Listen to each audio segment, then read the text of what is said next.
Vamos a ver en qué consiste la tasa de variación media y la definición de la derivada, ¿vale? Si yo lo que quiero es saber lo que es la tasa de variación media, da una función cualquiera, imaginaos que tengo algo así.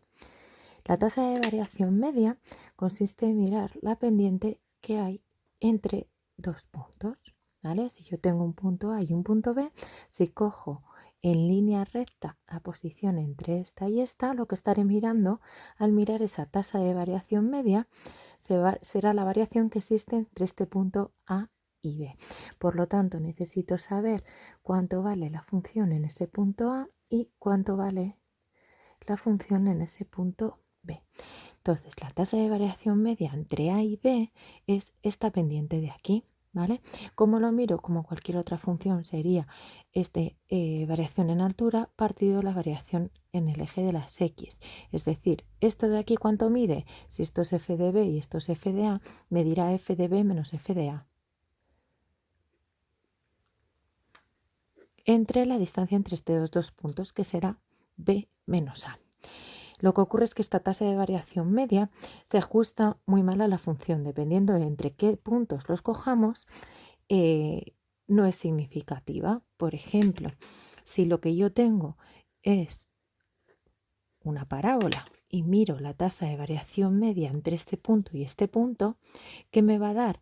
Que esta pendiente de aquí es cero, lejísimos de la realidad, porque podemos ver cómo esta pendiente va cambiando a medida que cambiamos de puntos, ¿vale?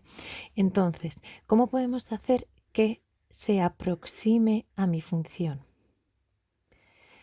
Pues lo que podemos hacer es coger esa distancia lo más pequeño posible, ¿vale? Si yo tengo dos puntos, cuanto más pequeña sea esta distancia entre estos dos puntos, más se aproximará mi pendiente a esa función que tenemos ahí. Es decir, si yo estudio la pendiente en cada uno de estos puntos, fijaos que será esta, esta, esta, esta.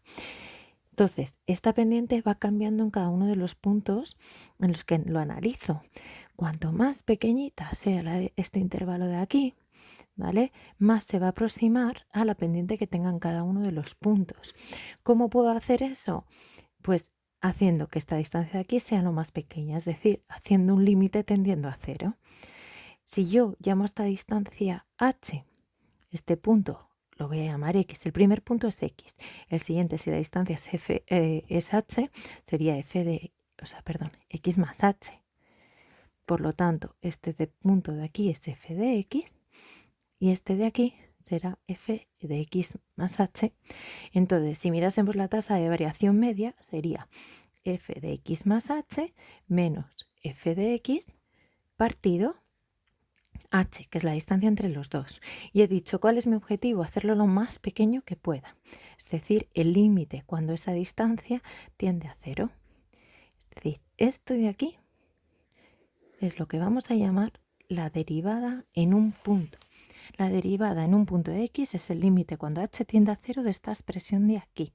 Es decir, ¿qué es la derivada? Es la pendiente, ¿vale? De la recta tangente, voy a dibujarlo.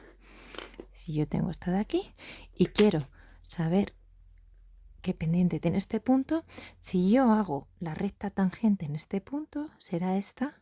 La pendiente que corresponde a esta recta tangente es lo que llamamos la derivada. Son estos que hemos dibujado aquí. Esto sería la derivada en cada uno de los puntos.